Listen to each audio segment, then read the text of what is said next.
Mas já pegou horário na área! Vocês estão prontos para resolver a questão mais difícil da história do vestibular da URGS de termodinâmica?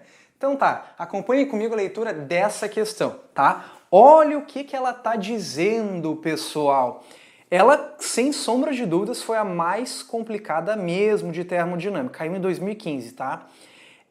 Quanto de calor seria necessário em termos de quê? Para produzir a mesma elevação de temperatura se o gás fosse mantido a volume constante. Agora vamos ler na ordem direta.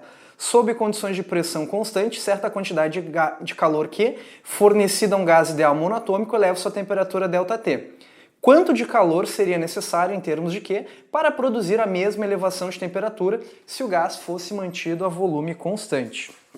Bom, gente, essa questão é muito pesada do vestibular da URGS. Muito pesada, tá? Eu vou resolver ela do jeito que você pelo menos fica em duas alternativas. Depois não adianta, teremos que trabalhar com ela, tá? Então vamos lá. A gente tem dois gases aqui, né? A gente tem um gás que eu vou doar um certo calor para ele, que é o calor Q, e ele falou que ele vai sofrer uma certa variação de temperatura, tá? Numa situação que a pressão é constante, ou seja, é uma transformação isobárica. Tá, ok. Até aqui a gente até vai, né? Isobárica. Aí eu pego um gás, ok? Eu pego o gás e eu vou doar um certo valor de calor, Q2, tá? Eu quero a mesma variação de temperatura, mas eu não quero que varie o volume. Opa, é uma isocórica, né, gente? É uma isovolumétrica. Isovolumétrica. E aí, pessoal, eu quero para quê? Eu quero que você escreva esse calor Q2 em função do calor Q1. Em função do calor Q1. Então eu preciso comparar, tudo bem?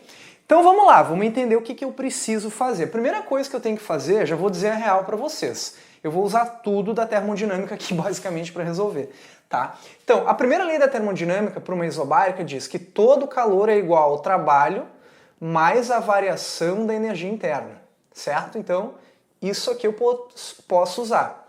A isobárica é a única que não mexe em nada nesse parâmetro aqui, tá, pessoal? Já na isovolumétrica, como o volume não varia, o trabalho é zero. Então, ó, eu posso afirmar que esse cara vai ser igual a Q2, o trabalho é zero mais ΔU, tá? Mais ΔU. Bom, o que eu posso afirmar aqui? Eu sei que a variação de temperatura é a mesma, então eu posso afirmar que essa variação da energia interna é igual a essa variação da energia interna, tá? Então veja bem, eu consigo ver que esse calor Q, que é o que eu quero comparar, ele é uma coisa mais ΔU. Esse aqui é ΔU. Então eu já posso afirmar direto que o Q é maior que o Q2. Porque o Q é uma soma e aqui é só o ΔU, que é igual por causa da temperatura. Então a única explicação é que Q2 ele tem que ser uma fração, não sei qual vai ser o valor que a gente tem, mas tem que ser uma fração de Q que seja menor que 1, porque esse cara é menor, tá? E aí, galera, a gente pode dar uma olhada nas alternativas, mas isso não vai ser o suficiente. Não é à toa que foi a mais complicada da URGS dos últimos anos, de termodinâmica, foi a mais difícil da história. Então, por exemplo, a alternativa A não pode ser. Que a alternativa A está dizendo que o Q2, ele é o quê? O Q2, ele é maior que o Q. Não pode. Ó, a B também não. A C também não, então ou é a D ou é a E, certo? Porque você pode ver que ele está dizendo que o Q2 é uma fração de Q, que é o que a gente concluiu agora, tá? E assim, pessoal, é o máximo que dá para fazer. É o máximo que dá para fazer, de uma maneira relativamente rápida. O resto a gente vai, entre aspas, investir um pouco mais na física. Então vamos lá, o que a gente vai ter que fazer? A gente vai ter que achar um sistema de equações para conseguir relacionar eles. Então, basicamente, eu vou usar tudo, tá, gente? Então, olha só. Esse Q, ó, esse Q, ele vai ser o quê? O calor Q, o trabalho de uma isobárica é pressão vezes variação do volume. Você tem que lembrar isso aqui, tá? Você tem que lembrar isso aqui, que é o trabalho mais variação do volume. E aí, se o gás for monoatômico, a variação da energia interna é 3 meios de nRT. Então eu vou ter que abrir isso aqui, ó, 3 meios de nR, como eu estou falando de variação, ΔT. É isso aqui que eu preciso fazer, tá? Então isso aqui foi mexendo nessa primeira equação. Vamos até botar um umzinho nela para eu me organizar. Então essa aqui foi mexendo na primeira equação. Só vou ir para trás, ver se está aparecendo. Quase não aparece. Vou dar uma subidinha bem de leve aqui, tá? Bem de leve. Fechou. Bom, agora eu vou mexer com essa equação aqui, ó. Com essa equação aqui. Então, ó, vou mexer com essa equação aqui. Então, a quantidade de calor 2 vai ser, ó, Q2, que eu quero comparar, vai ser a variação da energia interna, que também é de um gás monoatômico. Então, 3 meios de nR ΔT. nR ΔT. Ok, tranquilo. Só que agora tem um detalhe, né? Eu preciso fazer um sistema de um para o outro.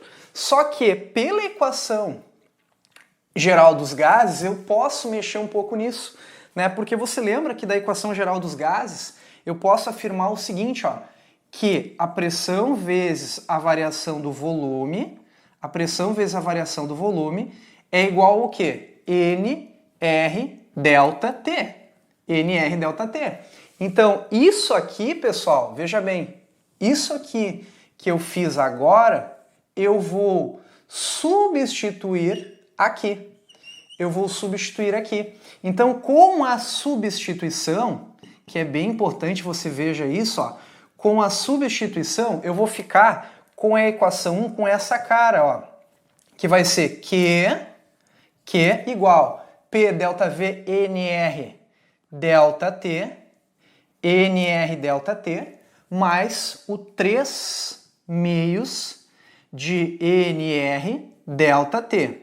E aí olha só que legal, eu posso juntar essas expressões, né? Porque quando não tem nada aqui, é aquele 1 ninja, ele está aqui, mas você não está vendo. Então vai ser 1 mais 3 meios. Isso aqui vai dar 1,5, concorda? Então, 1,5 mais 1, então Q vai dar igual a 2,5 nR ΔT. Mas é interessante eu trabalhar em fração, né? Só para treinar matemática também. Então vai dar 5 meios de nR ΔT. Bah, prof, que horror essa questão. Questão trabalhosa, meu Deus. Essa questãozinha é nível vestibular militar isso aqui, hein, pessoal? Essa aqui é pesada mesmo. Bom, vamos nos organizar agora. Agora, deixa eu só ver como é que eu tô de espaço, tá? Não, tô tri. Então, pessoal, o que eu, Jean Pegoraro, vou fazer? Eu vou fazer um sistema de equações. Por que eu vou fazer um sistema de equações? Porque agora eu consegui escrever, eu chutei um aspirador de pó aqui, eu consegui escrever uma equação em função da outra. Então, ó, veja bem, como é que ficou a minha equação 1? A minha equação 1 ficou isso, ó.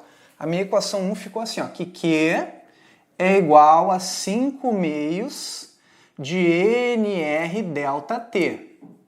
E a minha equação 2, que é essa daqui, ficou 3 meios de nR ΔT. Então isso aqui é o Q2, ó. Q2, 3 meios de nR ΔT, tá, galera? Então, o que eu vou fazer agora, tá? Eu vou jogar uma dentro da outra, tá? Então, como é que eu vou fazer? Eu vou isolar o nR ΔT de algum lugar. Então, ó, eu vou isolar o nR ΔT de algum lugar. Então vai ser, ó, 2Q, porque eu quero que as alternativas apareçam isso, né? Igual a nR ΔT, variação de temperatura, né? Porque como a variação de temperatura é igual, a variação de energia interna também vai ser igual. Então veja bem, eu peguei e isolei nR ΔT aqui. Mexi na primeira equação. Então eu vou substituir aqui dentro, ó. Então, ó, substituição, tá? Então como é que nós vamos ficar? Nós vamos ficar assim, ó. Q2 vai ser igual a 3 meios de nR ΔT. Mas eu fiz um sistema de tal maneira que o nR ΔT vai ser o quê, ó? 2Q sobre 5. 2Q sobre 5. Aí você pode ver que eu posso simplificar isso e eu vou chegar à conclusão que Q2 vai ser 3/5 de Q, né? 3/5 de Q. Nossa, professor, questão difícil essa, não tem uma maneira mais fácil? Até tem, gente, mas daí você teria que decorar a quantidade de calor, né, que envolve o CP e o CV, e não é muito comum no vestibular da URGS isso. Então, com as ferramentas que geralmente a URGS te dá, você resolve ela dessa maneira, tá? E aí, deixa eu colocar as alternativas para vocês. Ó, as alternativas para vocês. Então, ficamos com 3Q/5 ali, ó. 3Q/5, alternativa D. 3Q/5, alternativa D de W. Então tá. Sorgia Pegoraro te ajudou aí na questão mais difícil da história de termodinâmica do vestibular da URGS. Desejo a todos ótimos estudos, mas nunca se esqueça que a física esteja com vocês.